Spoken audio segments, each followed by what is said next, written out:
அன்பானவர்களே, ஆண்டவராகிய இயேசு கிறிஸ்துவின் நாமத்தில் அன்போடு உங்களை நான் வாழ்த்துகிறேன். இந்த நாளையும் கூட நமக்கு தேவன் ஆசீர்வதித்து தருவாராக. பரத்திலிருந்து ஒத்தாசி அனுப்புகிற தேவன் தம்முடைய சகாயத்தை நமக்கு அனுப்பி எல்லா காரியங்களையும் வாய்க்க செய்வாராக. ஆமென்.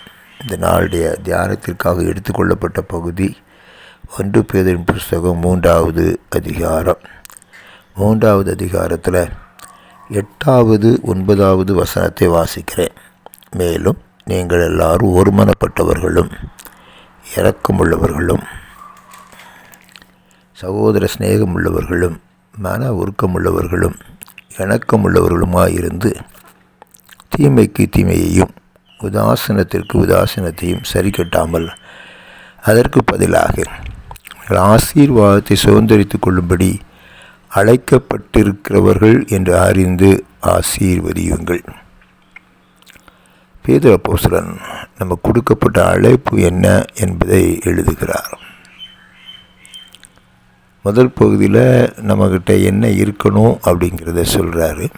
ஏகமனது, சகோதர சிநேகம், அன்பு, இணக்கம், இரக்கம், அதெல்லாம் சொல்லிட்டு அடுத்த பகுதி சொல்கிறாரு, நமக்கு வெளிப்பட வேண்டிய காரியம் என்ன அப்படிங்கிறத எழுதுகிறார். நீங்கள் நானும் ஆசீர்வாதத்தை சுதந்திரிப்பதற்கு அழைக்கப்பட்டவர்கள்.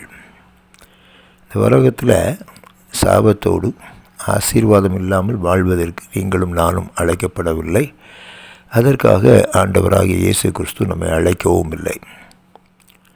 நீங்கள் நானும் ஆசீர்வதிக்கப்பட வேண்டும் என்பதற்காக சாபத்தை தன்மையிலே ஏற்றுக்கொண்டு சாபத்தை சிலுவையில் தொலைத்து நமக்கு ஆசீர்வாதத்தை சம்பாதித்து கொடுத்த அருமை இரட்சகராகிய இயேசு கிறிஸ்து இந்த நாட்களிலும் நீங்கள் ஆசீர்வாதமாக இருக்க வேண்டும் என்று விரும்புகிறார்.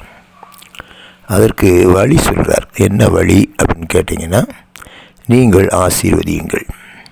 நீங்கள் ஆசீர்வதியுங்கள். நம்ம எந்த அளவில் அழைக்கிறோமோ அந்த அளவில் நமக்கு அழைக்கப்படும். நம்ம மற்றவர்களை ஆசீர்வதிக்கும்போது, ஆசீர்வதித்து கொண்டே இருக்கும்போது நாமும் ஆசீர்வதிக்கப்பட்டிருப்போம். நம்ம ஆசீர்வதிக்கப்பட்டவர்களாக இருப்போம். இதைதான் ஆண்டவர் எதிர்பார்த்து கொண்டே இருக்கிறார். அன்பானவர்களே, நம்ம நாவிலிருந்து ஆசீர்வாதம் வரட்டும். நம்ம நாவிலிருந்து நல்ல வார்த்தைகள் வரட்டும். நம்ம நாவிலிருந்து இனிமையான வார்த்தைகள் வரட்டும். நம்ம நாவு மதுர வாக்காக இருக்கட்டும். அப்படி இருக்கும்போது நம்முடைய வாழ்க்கையும் சமாதானம் உள்ளதாக, சந்தோஷம் நிறைந்ததாக, ஆசீர்வதிக்கப்பட்டதாக இருக்கும். அப்படிப்பட்ட கிருபைகளை கர்த்தர் நமக்கு தருவாராக. ஆமென்.